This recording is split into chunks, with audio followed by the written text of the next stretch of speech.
We already spoke about the fact that waves tend to travel at a particular speed in a particular medium. And then if the speed changes because something about the medium changes, then you can get reflection from that boundary. But you can also get other effects as well. Suppose you have a wave in a medium where the wave is traveling slow, and we get to a point where the medium changes, and so the wave is going to go faster.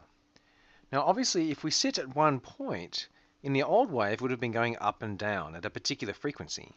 And that point, even where the medium changes, is still going to be going up and down at the same frequency. And so the frequency of the wave in the second part of the medium is not going to change. But if the speed is changing and the frequency is not changing, then the wavelength has to change. That's fairly easy to think of if you've got these crests coming through at a certain rate per second. So maybe you'd have 10 of those every second. If in this area they're going slow, then they're only going to go a certain distance. But if over here they're going much faster, then in the same time, in the same period, they're going to go further. And so the wavelength is going to get bigger. And so remember, the speed is equal to the frequency times the wavelength. And so if the speed goes up and the frequency stays the same, then the wavelength has to go up proportionately. And conversely, if it comes into an area where the speed is much, much slower again, then the wavelength has to get much, much smaller. And the speed can change for many reasons. In a string, if it's tighter or it's lighter, then the wave goes faster. In air, if the air is denser, then the sound goes faster. Or in solids, sound goes even faster again. In water, the deeper the water, then the faster the wave. And water is a good example to use to talk about waves that are spreading out in more than one dimension. Here we have a wave that's just traveling along a string. It's only got one dimension to travel along, left or right. In water, of course, you can go out in all directions. So one way to make a particularly large water wave is to have an earthquake. And in an earthquake, if you have a chunk of, say, the seafloor move dramatically, then that can displace enormous quantities of water. And that enormous quantity of water, of course, involves a huge amount of energy. And what's going to happen is that ripple is going to travel. And so what you get is ripples traveling out across the water. Now in deep water, waves caused by the wind typically have a wavelength of something like 100 meters. But the wavelength for a wave caused by one of these really deep and large earthquakes can be much, much larger than that. In fact, it can be hundreds of kilometers.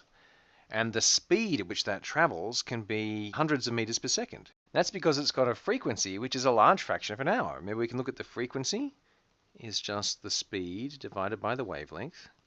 And so that is something like 200 meters per second divided by 200 kilometers, which means that's about 1/1000th of a cycle per second, which means it takes about 1,000 seconds for one cycle of this wave to go past. And because that enormous amount of energy is spread out over such a large area, the height of that wave can be something like just a meter, like a normal wave out in deep water. And so you could be a ship on this sea and barely notice this wave because it would lift you up and down slowly, only 1 meter over about 1,000 seconds. But when this wave gets near shore, terrible things happen.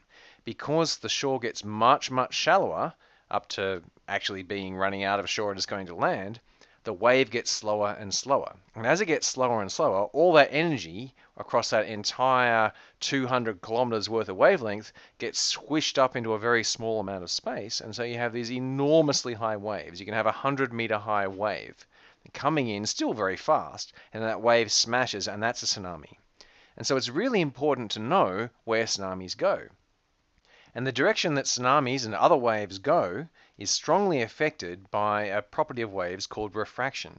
Suppose I have two regions in a wave medium where the speed is different and the wave is not coming straight on at that boundary edge. So suppose you have a boundary edge like this, and waves travel at one speed on one side and a different speed on the other side. But the wave is not coming straight on. If the wave was coming straight on, then if the speed went up, then this wavelength would just go up. And if the speed went down, the wavelength would just go down. But what happens if it comes in at an angle?